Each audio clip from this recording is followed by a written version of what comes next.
Lahan proyek itu terbentang seperti luka menganga di perbukitan pinggiran kota. Dulunya, lokasi itu adalah hutan yang rindang, tetapi kini hanya tersisa tanah merah kecoklatan yang dikeruk tanpa ampun, fondasi-fondasi beton yang gagal, dan tumpukan besi berkarat yang menjadi monumen kegagalan terbesar dalam hidup Rizky. Mantan kontraktor itu membiarkan mobilnya, sebuah sedan usang yang sudah lama tidak dicuci, merangkak perlahan di jalan tanah yang becek. Pria itu sudah tiba di titik akhir. Udara di lahan itu bukan lagi udara segar dari perbukitan, melainkan campuran bau tanah lembab, logam yang membusuk, dan aroma putus asa yang seolah-olah meresap dari setiap pori-pori tanah. Rerumputan liar tumbuh agresif, mencoba merebut kembali wilayah mereka dari cengkeraman beton. Rizky berhenti di tengah-tengah lahan, tempat yang seharusnya menjadi rumah contoh terindah dalam klaster impiannya. Sebuah impian yang kini hancur berkeping-keping. 2 tahun. 2 tahun kerja keras, penipuan kecil yang dihalalkan birokrasi, dan pinjaman bank yang mencekik. Semua musnah. Proyek pembangunan perumahan Bumi Serenity itu gagal total. Bukan karena masalah finansial di awal, tetapi karena serangkaian insiden yang tidak masuk akal, tanah yang tiba-tiba bergeser setelah fondasi diletakkan, pekerja yang mengalami kesurupan massal saat menggali galian tertentu, dan serbuan ular-ular besar yang keluar dari celah-celah yang baru dibongkar. Para pekerja percaya lahan itu memiliki penghuni, dan Rizky, seorang pria rasional yang hanya percaya pada diagram alir dan laporan keuangan, terpaksa mengakui bahwa ada kekuatan yang menentang logika di balik kegagalan ini. Pagi itu, Rizky menerima surat terakhir dari bank. Penyitaan. Semua asetnya akan ditarik. Kehormatannya hilang, nama baiknya tercoreng. Keluarga sudah ia kirim ke kota lain, menghindari rentetan ancaman dari para kreditur. Pria itu sendirian, terperangkap dalam sangkar beton yang ia bangun sendiri. Rasa malu itu jauh lebih berat daripada ancaman penjara. Rizky turun dari mobil. Sepatunya tenggelam sedikit ke dalam lumpur. Di saku jaket kulitnya, tersimpan sebuah pistol tua, peninggalan ayahnya. Senjata itu adalah rencana pelarian terakhirnya. Mengakhiri semua ini di lahan yang telah memakan mimpinya terasa seperti akhir yang puitis dan pahit. Pria itu melangkah melewati reruntuhan, menuju ke sudut lahan yang paling aneh. Di balik tumpukan batu bata yang retak, ada sebuah area kecil yang tidak pernah berhasil diuruk habis oleh ekskavatornya, sebuah sumur tua. Sumur itu ditutup dengan beton tebal, berlumut, dan tampak seperti mata yang tertutup. Menurut cerita para penduduk kampung terdekat, sumur itu adalah pusat ritual kuno, dan beberapa bahkan bersumpah sumur itu adalah pintu gerbang bagi entitas yang mendiami hutan di perbukitan. Rizky ingat, inilah tempat kesurupan pertama terjadi. Rizky duduk di atas penutup beton sumur, merasakan dinginnya yang merambat hingga ke tulang punggung. Pistol di tangannya terasa berat, dan jari-jarinya mulai gemetar. Pria itu memejamkan mata, membiarkan semua beban mengalir keluar. Dalam keheningan yang menyesakkan, saat Rizky meletakkan laras pistol di pelipisnya, bisikan itu datang. Bisikan itu tidak merayap seperti angin, melainkan menghantam seperti gelombang suara yang teredam. Itu bukan suara manusia, terlalu dalam, terlalu purba, seolah berasal dari inti bumi. Bisikan itu memanggil namanya, bukan dengan nada simpati, tetapi dengan otoritas yang mencekik. Bodoh sekali, desis suara itu, suaranya terdengar seperti pasir yang digerus batu. Kamu ingin mengakhiri permainan ketika kemenangan sudah di depan mata? Rizky terkesiap, menjatuhkan pistol itu ke tanah yang becek. Pria itu menoleh liar. Tidak ada siapa-siapa. Hanya reruntuhan, hutan yang menjulang, dan langit yang kelabu. Jangan mencari, suara itu melanjutkan, kini terasa lebih dekat, seolah berbicara langsung di tengkoraknya. Kami tahu apa yang kamu butuhkan. Uangmu habis, kehormatanmu tercoreng. Manusia lain melihat kegagalanmu. Kami melihat potensimu untuk menghancurkan, untuk mengambil apa yang seharusnya menjadi milikmu. Bisikan itu terdengar seperti racun yang manis. Rizky membutuhkan uang, bukan hanya untuk melunasi utang, tetapi untuk kembali berdiri di atas nama-nama yang telah menertawakannya. Kamu membutuhkan lahan ini untuk sukses, bisikan itu menekankan. Kami membutuhkan lahan ini untuk akses. Berikan kami janji untuk memastikan gerbang ini tetap terbuka dan aman, dan tidak akan ada lagi hukum, ban, atau manusia yang bisa menyentuhmu. Saat bisikan itu memenuhi kepalanya, Rizky mencium bau yang aneh dan menjijikkan, bau anyir darah yang pekat, seolah ada rumah jagal tersembunyi di bawah kakinya. Pria itu menoleh ke arah hutan. Di antara barisan pohon yang lebat, Rizky melihat bayangan. Bayangan itu tinggi, tidak bergerak, bentuknya tidak jelas, tetapi memancarkan aura kekerasan murni. Sosok itu jauh melampaui ukuran manusia normal, berdiri tegak seperti patung ancaman yang hidup. Ketakutan Rizky seharusnya membuatnya lari, tetapi bisikan itu telah menghapus nalurinya. Bisikan itu telah memberikan jalan keluar dari jurang, meskipun jalan itu melintasi neraka. Kerjasama, Rizky, suara itu menuntut. Pilih keputusasaan dan kematian, atau kekuasaan dan ketaatan. Mantan kontraktor itu menunduk, menatap pistol yang tergeletak di lumpur. Kemudian, pria itu mendongak, menatap ke arah bayangan tinggi di hutan, dan senyum dingin muncul di wajahnya. Senyum itu bukan senyum kemenangan, melainkan senyum seseorang yang telah membuat pilihan paling mengerikan dalam hidupnya. Pria itu tidak bisa kembali. Jalan teror telah dipilih. Rizky kembali ke lahan itu keesokan harinya, bukan lagi dengan pakaian lusuh seorang pecundang, tetapi dengan pakaian kerja yang rapi, seolah-olah dia akan memulai proyek baru.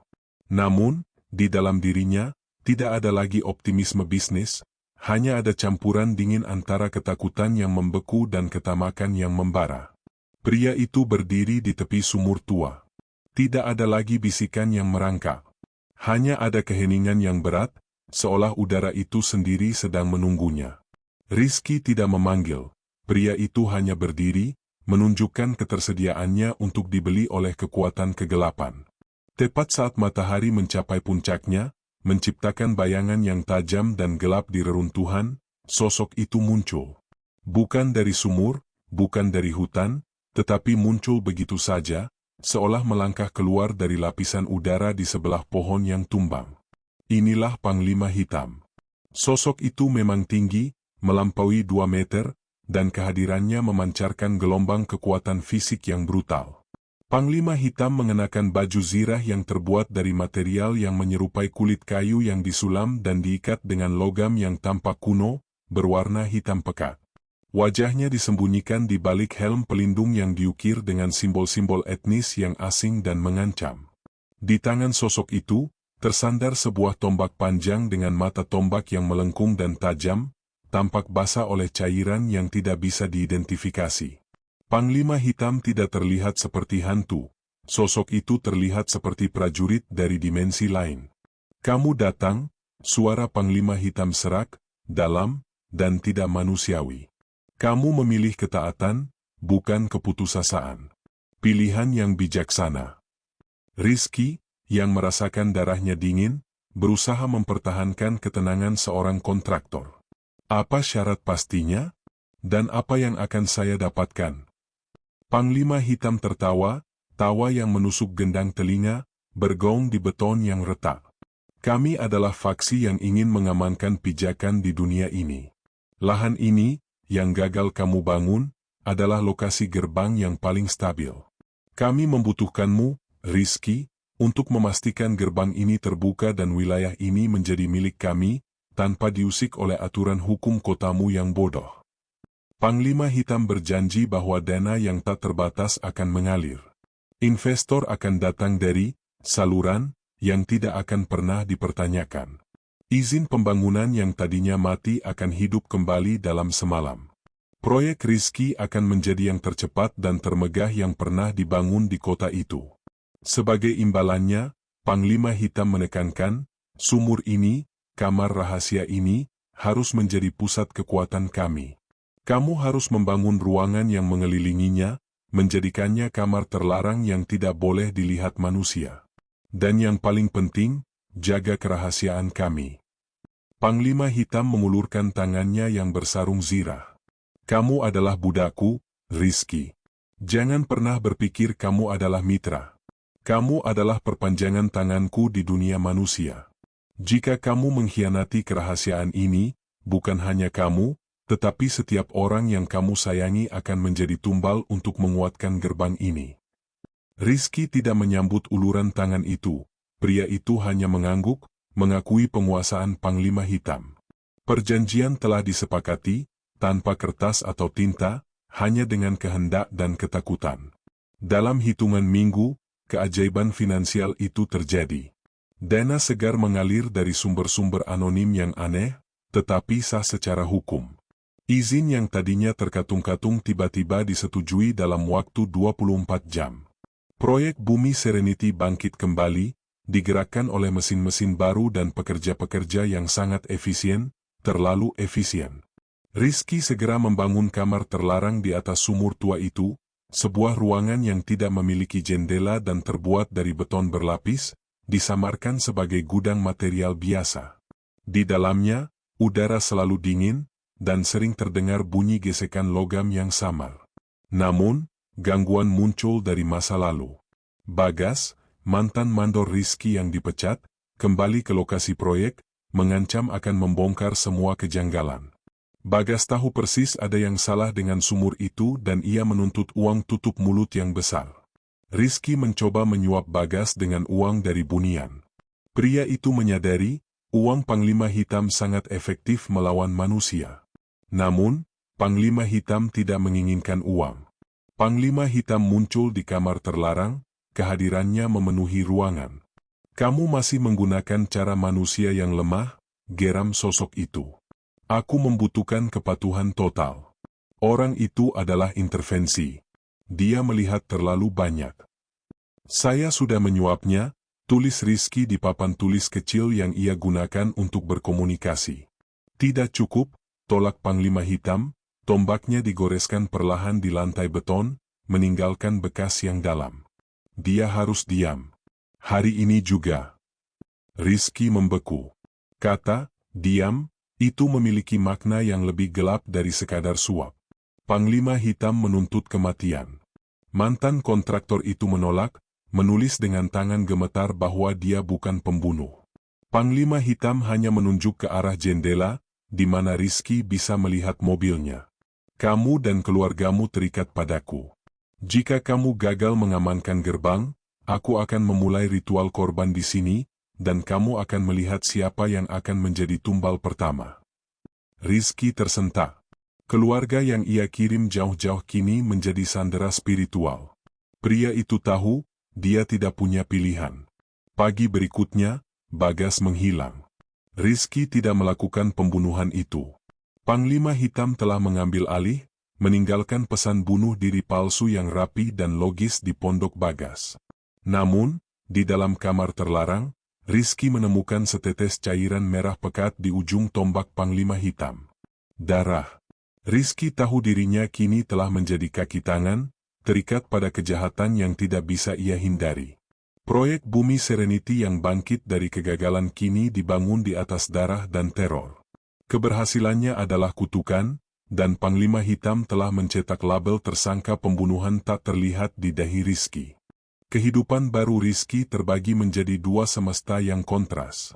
Di permukaan, pria itu adalah kontraktor paling sukses di wilayah itu. Proyek Bumi Serenity menjulang dengan kecepatan yang mengerikan, besi-besi kerangka beton naik secepat panah ditembakkan.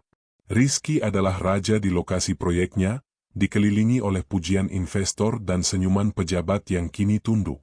Uang mengalir deras, menghapus semua hutangnya dalam hitungan minggu. Namun, di bawah permukaan, Rizky adalah tawanan yang ketakutan. Setiap dering telepon, setiap ketukan di pintu, terasa seperti peringatan kematian. Keberhasilannya adalah kamuflase yang rapuh untuk kejahatan yang tersembunyi di dalam kamar terlarang. Ruangan itu, yang dibangun di atas sumur tua yang terkutuk, kini telah menjadi inti teror Rizky. Pria itu menyamarkannya sebagai gudang perkakas bertekanan tinggi, tetapi di dalamnya, keheningan selalu bergetar, dan Rizky sering menemukan jejak kaki tanah yang aneh. jejak kaki yang terlalu besar, terlalu jelas, yang selalu mengarah ke dinding beton. Jejak itu bukan jejak manusia, itu adalah bukti bisu bahwa Panglima Hitam sering menggunakan portal itu, mondar-mandir antara dua dimensi. Panglima Hitam sendiri kini tidak perlu muncul secara fisik untuk mengendalikan Rizky. Kehadirannya terasa di setiap sudut gelap, di setiap kegagalan mesin, dan yang paling mengerikan, di dalam pikiran Rizky sendiri. Suara Panglima Hitam kini telah bersemayam di benak Rizky, memberikan perintah, mengejek ketakutannya, dan mengingatkannya tentang darah Bagas yang menjadi semen bagi fondasinya. Di tengah kebangkitan finansialnya, Adi, seorang jurnalis investigasi yang gigih, mulai mencium bau amis. Adi bukan tertarik pada proyek itu, melainkan pada dana misterius yang tiba-tiba memompa hidup ke dalam bangkai usaha Rizky, dan tentu saja, hilangnya mantan mandor yang meninggalkan surat bunuh diri yang terlalu terstruktur. Adi mulai berkeliaran di sekitar lokasi proyek, menyamar sebagai calon pembeli, mengajukan pertanyaan tajam tentang sejarah lahan dan isu kesurupan di masa lalu. Kehadiran Adi adalah ancaman langsung terhadap kerahasiaan kamar rahasia. Rizky mencoba menanggapi ancaman itu secara manusiawi, ia mengirim staf hukum untuk menakut-nakuti Adi, bahkan menawarkan suap anonim. Namun, Bunian tidak menerima negosiasi. Panglima Hitam muncul di kamar terlarang, saat Rizky sedang menyendiri, berlutut dalam ketakutan. Intervensi, suara itu mendesis di tengkorak Rizky. Manusia itu mendekati gerbang. Kamu gagal mengendalikannya. Kesuksesanmu akan segera terhenti, dan perjanjian ini akan memakanmu. Rizky menulis, tangannya gemetar. Aku akan menuntutnya secara hukum. Panglima Hitam hanya tertawa dingin. Hukum adalah ilusi yang kami hancurkan. Kamu harus menunjukkan ketaatan yang mutlak. Jurnalis itu adalah ancaman yang harus dihilangkan. Hari ini, tunjukkan padaku bahwa kamu adalah Buddha yang berguna. Tuntutan Panglima Hitam kali ini adalah perintah pembunuhan yang tidak bisa ditawar lagi. Rizky harus menghilangkan Adi. Pria itu harus memilih, membunuh seorang manusia tak bersalah atau melihat seluruh kekayaan dan keluarganya dihancurkan oleh teror gaib. Paranoia Rizky mencapai titik didih. Pria itu melihat wajah Adi, seorang pria muda dengan idealisme yang bodoh, dan kemudian melihat wajah anak dan istrinya di dalam benaknya. Rizky menyadari bahwa dia tidak lagi punya pilihan moral. Pria itu telah diikat oleh darah Bagas, dan kini, Panglima Hitam menuntut darah berikutnya untuk mengamankan gerbang. Rizky menghabiskan malam dengan merencanakan. Bukan cara untuk membunuh, tetapi cara untuk melarikan diri dari perintah itu. Namun, setiap jalan keluar yang dibayangkannya selalu berakhir dengan bayangan Panglima Hitam yang berdiri di depan pintu rumah keluarganya. Rizky telah kehilangan jiwanya pada hari perjanjian itu disepakati. Kini, Panglima Hitam menuntut sisa-sisa kemanusiaannya. Rizky gagal. Pria itu, meskipun memiliki pistol dan berada di bawah tekanan Panglima Hitam, tidak bisa memaksa dirinya menjadi seorang pembunuh. Pria itu mengatur pertemuan dengan Adi, bukan untuk membunuh, tetapi untuk mengajukan tawaran terakhir dan paling besar, uang diam yang akan membuat Adi pensiun seumur hidup. Pertemuan itu diadakan di malam hari, di lokasi proyek yang sunyi. Cahaya lampu sorot menyorot ke arah bangunan setengah jadi, menciptakan bayangan-bayangan panjang yang menari-nari dan menyesatkan. Adi datang dengan senyum percaya diri. Pria muda itu memegang kamera digital, dan di dalamnya, ada foto-foto yang sangat berbahaya. Foto-foto kamar rahasia yang tersembunyi, yang menunjukkan kejanggalan dalam konstruksi dan beberapa jejak kaki aneh di dekatnya. Adi tidak tertarik pada uang. Bukan uang yang aku cari, Pak Rizky, ucap Adi, matanya tajam. Ada yang tidak beres di lahan ini. Ada yang mati. Dan aku tahu kamu takut pada ruangan itu. Rizky, yang bisu oleh ancaman Panglima Hitam, hanya bisa menulis di notepad bahwa Adi harus pergi, harus melupakan semuanya. Aku akan membongkar ini, tegas Adi, menunjukkan kamera di tangannya. Aku akan membuktikan bahwa kesuksesanmu berdiri di atas kuburan. Aku akan membongkar rahasia di kamar beton itu. Saat itu, Rizky mendengar suara mendesis dari belakang. Bukan di kepalanya, tetapi di udara dingin di belakang Adi. Aroma darah yang pekat dan logam yang tajam menusuk hidung Rizky. Rizky mencoba berteriak, mencoba memperingatkan Adi, tetapi tubuhnya membeku. Pria itu hanya bisa menyaksikan dengan mata melotot. Panglima Hitam bergerak dengan kecepatan yang tidak mungkin dimiliki makhluk fisik. Sosok itu merembes keluar dari bayangan beton di belakang Adi. Jurnalis itu hanya sempat mengeluarkan suara terkejut sebelum tombak Panglima Hitam menusuknya. Tombak itu menembus tubuh Adi dengan suara kering yang mengerikan. Panglima Hitam menarik tombak itu keluar dengan gerakan memutar yang brutal. Adi ambruk ke tanah berlumpur, matanya masih terbuka lebar, menatap Rizky dengan ekspresi terkejut dan pengkhianatan yang tak terhingga. Darah segar menyembur, mewarnai lumpur proyek yang sudah kotor. Panglima Hitam berdiri di atas tubuh yang tak bernyawa itu, tombaknya meneteskan darah di tanah proyek. Panglima Hitam menatap Rizky yang kini terperangkap dalam kengerian. "Kepatuhanmu harus mutlak," desis Panglima Hitam, suaranya dipenuhi kemenangan keji. "Aku akan menggunakan kehancuranmu untuk keuntunganku. Sekarang, tutupilah." Rizky, dengan jiwa yang tercerai-berai, dipaksa menjadi kaki tangan setelah pembunuhan itu. Pria itu, di bawah perintah telepatis Panglima Hitam, harus menghapus jejak, memindahkan tubuh Adi ke tempat tersembunyi, dan memastikan semua bukti fisik mengarah jauh darinya. Rizky adalah kontraktor. Pria itu tahu cara menghilangkan sampah. Tetapi sampah ini adalah tubuh manusia yang mati karena ambisinya. Di tengah malam itu, Rizky tidak hanya mengubur tubuh, tetapi juga mengubur sisa-sisa kemanusiaannya. Keesokan paginya, lokasi proyek itu diselidiki. Polisi datang. Pembunuhan seorang jurnalis adalah kasus besar. Di antara petugas yang datang, ada seorang wanita dengan tatapan tajam dan serius, Detektif Rina. Rina memeriksa lokasi dengan cermat, mencatat kejanggalan pada alibi Rizky yang terlalu sempurna, dan merasakan aura dingin yang menusuk di sekitar kamar rahasia. Detektif Rina, yang tidak percaya pada bunian, hanya percaya pada fakta. Namun, nalurinya mengatakan, Rizky adalah sumber dari semua teror ini. Mantan kontraktor itu kini bukan lagi pengusaha gagal. Pria itu adalah tersangka utama yang terperangkap dalam jaring kejahatan yang melampaui logika manusia. Dan Panglima Hitam, yang sudah mendapatkan darah yang ia butuhkan, telah siap untuk tahap selanjutnya, penculikan yang lebih mengerikan. Setelah malam yang mengerikan di mana Rizky dipaksa mengubur sisa-sisa kemanusiaannya bersama jurnalis Adi, dunia Rizky menyusut menjadi sebuah ruangan kedap suara berisi paranoia dan ketakutan.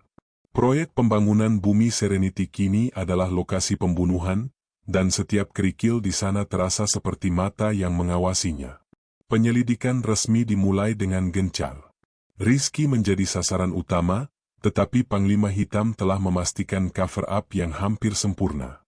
Alibi Rizky, yang terstruktur dengan detail yang hanya bisa dikuasai oleh kekuatan non-manusia, membuatnya lolos dari penahanan awal. Namun, hal itu tidak membuatnya lolos dari tatapan tajam Detektif Rina. Detektif Rina adalah wanita yang tidak terintimidasi oleh kekayaan atau kekuasaan. Wanita itu melihat kebohongan di balik senyum kaku Rizky, dan aura dingin yang tak wajar di sekitar lokasi proyek. Dalam sesi interogasi yang panjang, Rina fokus pada detail kecil, ketidaksesuaian laporan keuangan dengan hilangnya seorang mandor sebelumnya, dan ketidaknyamanan Rizky ketika ditanyai tentang kamar terlarang. Rizky, yang kini hidup dengan suara Panglima Hitam di benaknya, harus berjuang keras untuk mempertahankan kepura-puraannya. Setiap pertanyaan Rina terasa seperti tombak yang diarahkan langsung ke sumur tua di bawah gudangnya. Panglima Hitam selalu berada di sana, di belakang kesadarannya, membisikkan jawaban yang sempurna dan mengancam. Pria itu keluar dari interogasi dengan bebas, tetapi jiwanya terasa terkunci dalam sel yang dingin. Paranoia Rizky mencapai titik didih. Pria itu mulai melihat bayangan bunian di mana-mana. Di dalam kaca spion mobil mewahnya, ia melihat siluet Panglima Hitam.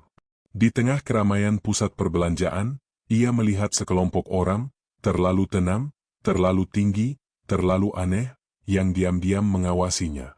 Rizky tahu, Panglima Hitam tidak hanya berada di lokasi proyek, faksi Bunian itu telah merembes ke dalam kehidupan kota, menggunakan uang dan pengaruh Rizky sebagai kamuflase mereka.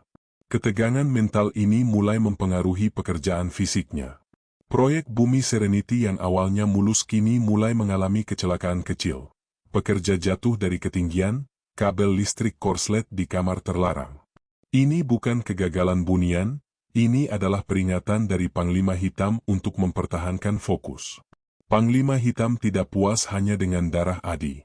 Sosok itu kini menuntut akses data. Panglima Hitam menggunakan otoritas bos Rizky untuk mengambil dokumen-dokumen penting dari kantor pemerintahan dan bank data real estate, terutama yang berkaitan dengan hutan adat dan jalur infrastruktur utama kota. Rizky, dengan izin aksesnya, menjadi pencuri korporat yang dioperasikan oleh hantu. Kami tidak hanya akan mengambil lahan ini, suara Panglima Hitam berbisik, saat Rizky memasukkan flash drive ke komputer pemerintah. Kami akan mengambil seluruh kota. Kamu, Rizky, adalah kunci yang membuka setiap pintu. Pria itu menyadari bahwa proyek perumahan yang ia bangkitkan bukan hanya rumah, tetapi benteng invasi. Setiap bangunan mewah yang ia selesaikan akan menjadi pijakan bagi Bunian untuk menduduki dunia manusia secara fisik. Rizky, yang awalnya hanya ingin kaya, kini telah menjadi pengkhianat peradaban. Satu malam, saat Rizky sedang mencoba menghapus dokumen digital yang memberatkan, pria itu melihat pantulan dirinya di layar komputer yang gelap. Matanya cekung, rambutnya acak-acakan. Bukan Rizky yang melihat, itu adalah bayangan Panglima Hitam di matanya. Pria itu menyadari, jika tidak ada tindakan yang diambil, dirinya akan segera kehilangan bukan hanya jiwa, tetapi juga kendali atas tubuh dan pikirannya sendiri, sepenuhnya menjadi boneka Panglima Hitam. Jika pembunuhan Adi adalah horor kriminal, tuntutan Panglima Hitam berikutnya adalah teror murni. Setelah mendapatkan peta dan data infrastruktur kota, Bunian membutuhkan satu elemen lagi untuk menstabilkan gerbang secara permanen, darah murni dari garis keturunan spiritual. Panglima Hitam muncul secara fisik di kamar terlarang, kehadirannya begitu padat sehingga beton di sekitar ruangan terasa dingin dan bergetar. Saatnya untuk pengorbanan yang paling berharga, kata Panglima Hitam, tombaknya menunjuk ke arah peta kota di dinding. Kami membutuhkan anak sulung dari keluarga leluhur di Bukit Adat. Hanya darahnya yang dapat menyempurnakan ritual gerbang. Rizky, yang jiwanya sudah terkoyak, menulis penolakan. Aku tidak akan menculik anak-anak. Panglima Hitam hanya tertawa dingin. Kamu akan melakukannya, karena aku tahu di mana istrimu dan anakmu tidur malam ini. Kesuksesanmu, mobilmu, dan hak aksesmu adalah alat. Gunakan alatmu, budal. Terpaksa dan dikendalikan oleh ketakutan yang melumpuhkan, Rizky menggunakan mobil proyek dan kartu aksesnya. Pria itu, yang dulunya adalah ayah yang penuh kasih, kini menjadi penculik yang dingin. Anak yang menjadi target adalah seorang anak perempuan berusia 7 tahun, yang tinggal di sebuah rumah sederhana di dekat wilayah adat yang menjadi kunci dalam rencana Bunian. Penculikan itu dilakukan di malam hari, cepat, dan senyap, difasilitasi oleh kekuatan Bunian yang mengalihkan perhatian dan mengunci sensor keamanan. Rizky membawa anak itu kembali ke kamar terlarang, yang kini terasa seperti sel penjara paling dingin di bumi. Anak itu tidak menangis, melainkan menatap Rizky dengan mata besar, penuh ketakutan yang sunyi. Anak itu tidak melihat Rizky, anak itu melihat teror yang melingkupinya. Di dalam kamar terlarang, Panglima Hitam dan beberapa siluet Bunian lainnya sudah siap. Mereka tidak menyerang secara fisik, melainkan melakukan ritual yang sepenuhnya non-fisik. Mereka mengelilingi anak itu, dan energi spiritual gelap merayap keluar dari dinding. Panglima Hitam tidak menggunakan pisau. Sosok itu hanya menggunakan energinya untuk menyerap aura dan esensi anak itu, mempersiapkannya sebagai tumbal. Rizky menyaksikan kengerian itu, berdiri di samping Panglima Hitam, tetapi jauh lebih terpisah daripada yang ia bayangkan.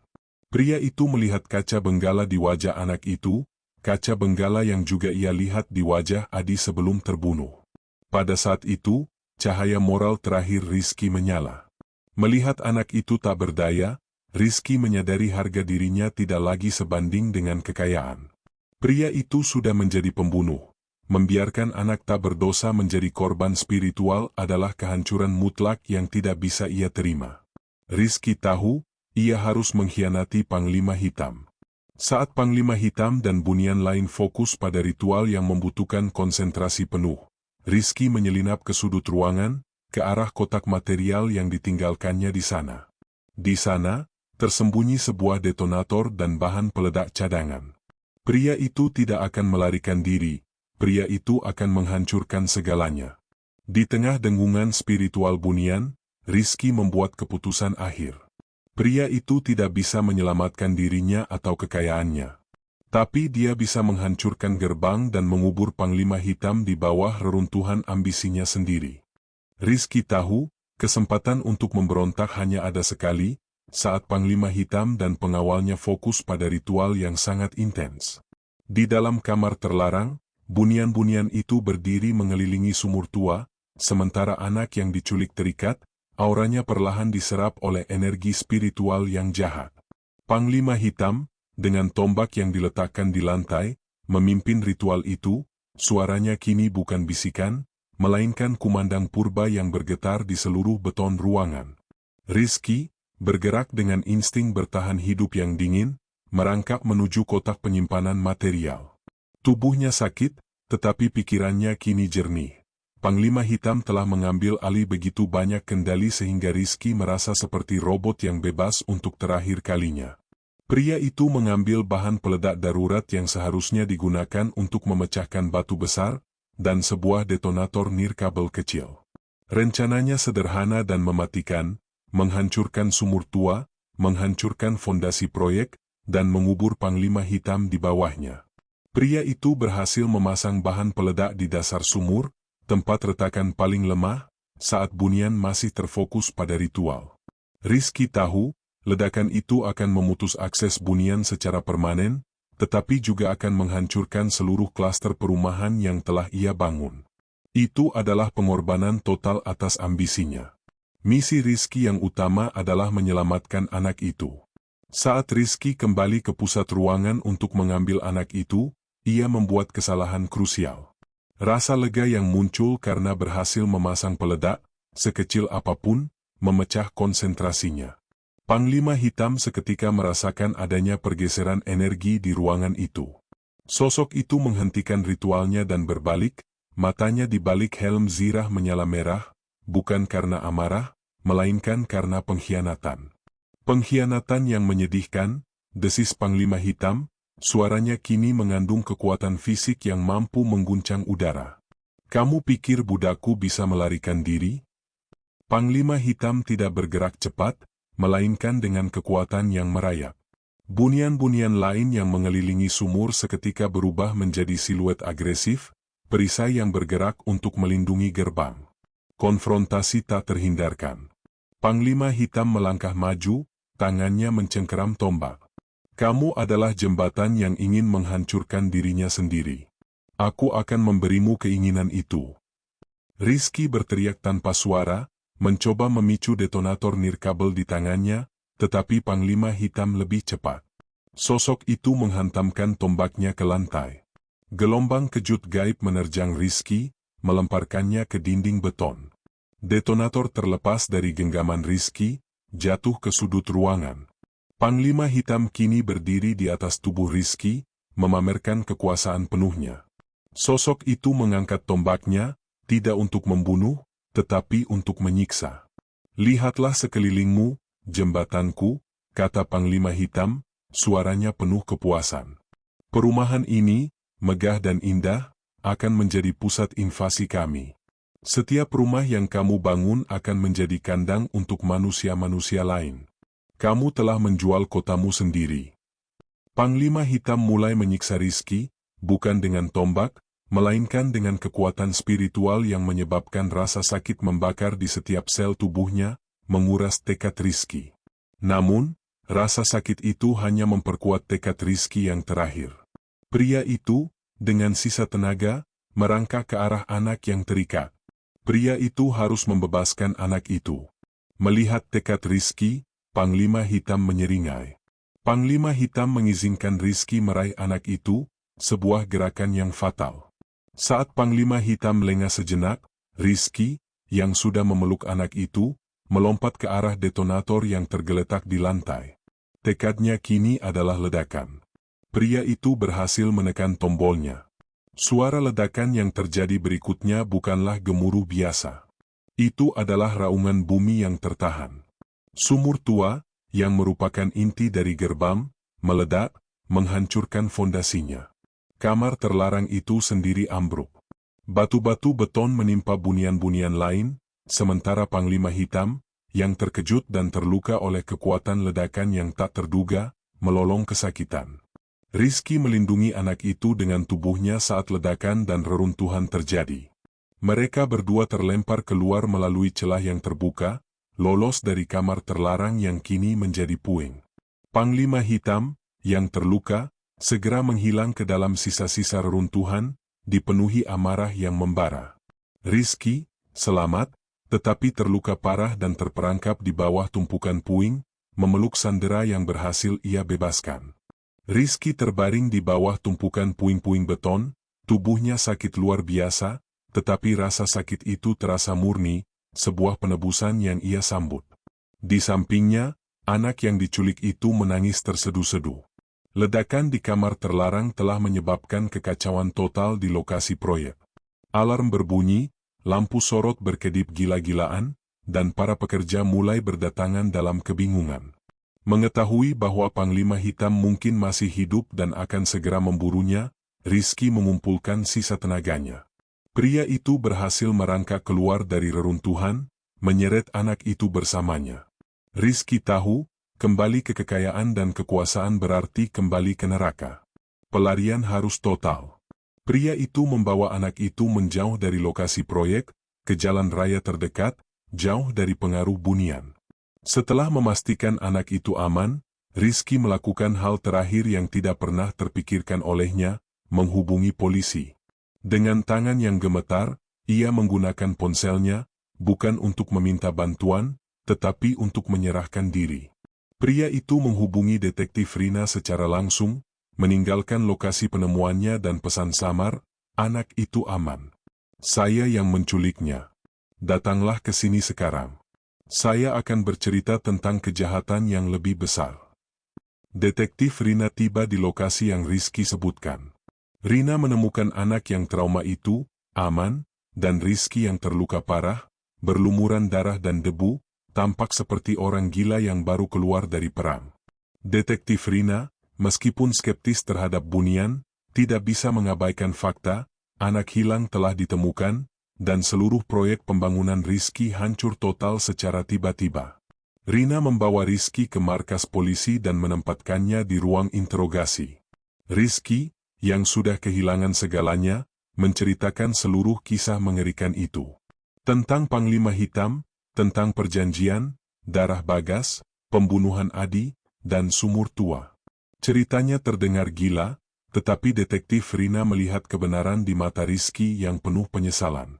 Rina tidak langsung percaya pada cerita bunian, tetapi ia percaya pada ancaman fisik yang Rizky gambarkan. Rina menyadari bahwa kehancuran di lokasi proyek itu bukan hanya ledakan sederhana. Rina mulai menghubungkan insiden itu dengan kasus Bagas dan Adi, dan tiba-tiba, semua kejanggalan di sekitar proyek Rizky menjadi masuk akal, jika dilihat dari sudut pandang konspirasi terstruktur yang melibatkan kekuatan yang sangat kejam.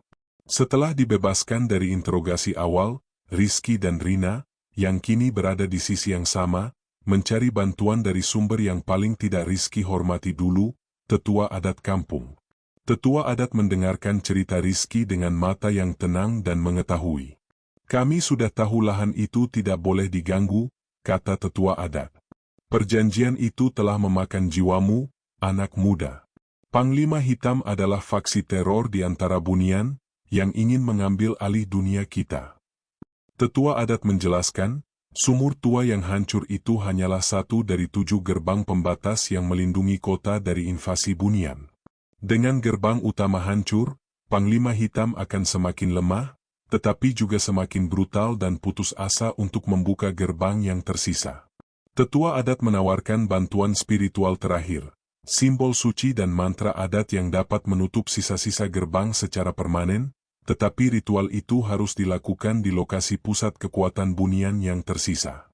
Rizky, yang kini tidak punya apa-apa lagi selain hasrat untuk menebus, setuju. Mantan kontraktor yang arogan itu kini menjadi pion spiritual bagi para tetua kampung. Perburuan belum selesai. Rizky, ditemani oleh detektif Rina dan beberapa tetua adat, harus kembali ke reruntuhan ambisinya sendiri untuk pertarungan terakhir melawan teror yang telah menghancurkan hidupnya. Pertarungan terakhir harus terjadi di tempat kekalahan pertama Rizky, di lahan proyek Bumi Serenity, di tengah reruntuhan kamar terlarang. Lokasi itu kini terasa seperti arena neraka yang diselimuti debu beton dan hawa dingin spiritual. Rizky tidak datang sendirian. Di sisinya, berdiri detektif Rina, yang bersenjatakan pistol dan tekad baja untuk mengakhiri kekacauan ini, meskipun nalarnya masih berjuang menerima keberadaan bunian. Mereka ditemani oleh tetua adat, yang membawa mandau kuno dan simbol-simbol suci yang terbuat dari kulit kayu dan jimat herbal, mengelilingi sisa-sisa fondasi utama proyek. Saat mereka tiba, Panglima Hitam muncul. Sosok itu tidak lagi terlihat gagah, zirah hitamnya retak, memancarkan api spiritual yang gelap. Panglima Hitam marah karena pengkhianatan Rizky dan hancurnya gerbang utama. "Kamu menghancurkan ambisimu sendiri, bodoh," raung Panglima Hitam, suaranya kini terdengar seperti lolongan dari kedalaman bumi. "Aku akan menggunakan darahmu untuk menyegel gerbang yang baru." Pertarungan dimulai dengan brutal. Panglima Hitam menyerang tetua adat terlebih dahulu, mengetahui bahwa mereka adalah kunci untuk menutup portal yang tersisa. Detektif Rina bereaksi cepat, menembakkan senjatanya. Tembakan itu tidak melukai Panglima Hitam secara fisik, tetapi peluru itu menciptakan riakan energi di sekitar sosok bunian itu, membuatnya terganggu. Tetua adat mulai melantunkan mantra kuno, mencipratkan air suci ke arah reruntuhan, mencoba menahan energi jahat yang memancar. Rizky, yang kini tidak takut mati, menggunakan keahliannya yang tersisa sebagai kontraktor. Pria itu menyadari bahwa senjata terbesarnya bukanlah pistol atau mantra, melainkan struktur fisik di sekelilingnya. Mereka bertarung di bawah bayangan derek menara, tower crane, yang besar, yang masih berdiri tegak. Derek itu adalah lambang ambisi Rizky yang paling arogan. Rizky, yang bergerak cepat dan gesit, memancing Panglima Hitam ke arah kaki derek. Sementara detektif Rina menarik perhatian Panglima Hitam dengan tembakan beruntun, Rizky mengambil kapak darurat yang tersisa di reruntuhan dan menyerang kabel penahan utama derek. Panglima Hitam menyadari rencana itu. "Kamu tidak akan menghancurkan ini. Proyek ini adalah milikku." "Ambil saja," teriak Rizky, sebuah jeritan mental yang menusuk. Pria itu tidak bisa lagi berbicara, tetapi tekadnya bergemuruh. Panglima Hitam melompat ke arah Rizky. Namun, Rizky sudah berhasil memotong kabel penahan terakhir. Dengan suara gemuruh yang memekakan telinga, derek menara itu ambruk. Baja, beton, dan besi seberat bertonton itu menimpa lokasi di atas kamar terlarang yang sudah hancur, menciptakan gelombang kejut yang merobek tanah. Panglima Hitam yang terluka tidak dapat menghindar tepat waktu. Sosok itu terperangkap di bawah tumpukan baja dan beton, tubuhnya dihancurkan oleh ambisi fisik Rizky sendiri. Raungan terakhir bunian itu adalah suara yang membuat darah membeku, tetapi kemudian meredup, digantikan oleh keheningan puing-puing. Tetua adat dengan cepat menyelesaikan ritual mereka, melemparkan simbol-simbol suci ke dalam lubang reruntuhan. Energi bunian yang tersisa di lokasi itu meresap ke dalam tanah, tersegel di bawah tumpukan beton yang padat. Pertempuran usai. Rizky, yang selamat dari reruntuhan, menatap kehancuran total proyeknya. Ambisi telah mati dan gerbang telah ditutup, tetapi harga yang dibayar adalah kehancuran mutlak atas hidupnya.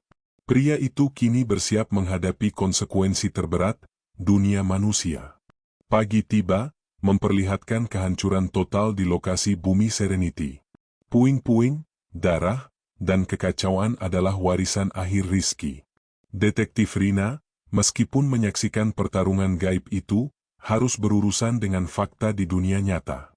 Fakta menunjukkan Rizky, seorang pengusaha kaya, adalah tersangka utama pembunuhan seorang jurnalis, hilangnya seorang mandor, dan ledakan masif yang menghancurkan aset pribadinya. Rizky ditahan. Dalam interogasi, pria itu tidak lagi melawan. Ia menceritakan segalanya, dari perjanjian di Sumur Tua hingga konfrontasi dengan Panglima Hitam. Ceritanya terdengar fantastis dan tidak masuk akal. Detektif Rina, yang yakin akan kebenaran ceritanya, tidak bisa membuktikannya. Bukti fisik menunjukkan Rizky memiliki motif, kesempatan, dan uang untuk melakukan kejahatan itu. Setelah melalui proses hukum yang panjang dan mengerikan, Rizky pada akhirnya dibebaskan. Bukan karena ketidakbersalahan, melainkan karena kurangnya bukti yang kuat. Tubuh Panglima Hitam menghilang, menyisakan hanya zirah yang rusak dan serpihan tulang yang tidak teridentifikasi. Rizky dihukum karena kejahatan yang lebih kecil, tetapi ia adalah orang yang berbeda. Cacat mental karena trauma, miskin total karena hartanya disita atau hancur, dan selamanya diasingkan oleh masyarakat yang yakin pria itu adalah penipu dan pembunuh yang lolos dari hukuman. Pria itu menjalani sisa hidupnya dalam kesunyian, menyewa sebuah kamar kecil di pinggiran kota. Ia hidup dari pekerjaan serabutan yang tidak memerlukan kontak mata. Semua yang ia miliki telah direnggut, status, keluarga, yang menjauh karena malu dan takut, dan bahkan ambisinya. Suatu sore, Rizky, yang kini terlihat seperti pria tua, berjalan melewati pusat kota yang makmur, sebuah kota yang selamat dari invasi bunian berkat pengorbanannya. Pria itu berhenti di depan sebuah gedung pencakar langit baru yang megah, didanai oleh investor yang sama anehnya dengan yang mendanai proyek Bumi Serenity dulu. Rizky menatap gedung itu. Di salah satu pilar beton gedung yang tampak sempurna, pria itu melihat goresan halus yang tidak disengaja. Goresan itu bukan retakan, melainkan tanda samar, seperti simbol yang terukir paksa. Simbol itu persis seperti ukiran di helm Panglima Hitam. Rizky merasakan hawa dingin menusuk tulang. Pria itu menyadari, Panglima Hitam memang telah dikalahkan, tetapi faksi teror bunian tidak pernah sepenuhnya hilang. Mereka hanya pindah, mencari gerbang lain, mencari jembatan lain yang lebih putus asa dan serakah. Teror itu tidak berakhir di reruntuhan. Rizky, sang pahlawan yang dikutuk, kini harus hidup dengan pengetahuan mengerikan bahwa pengorbanannya hanyalah jeda singkat dalam perang yang jauh lebih besar. Bekas luka pada arsitektur kota adalah bukti bahwa pengaruh gaib masih merayap di sudut-sudut kehidupan manusia, menanti kontraktor berikutnya yang ambisius dan terdesak.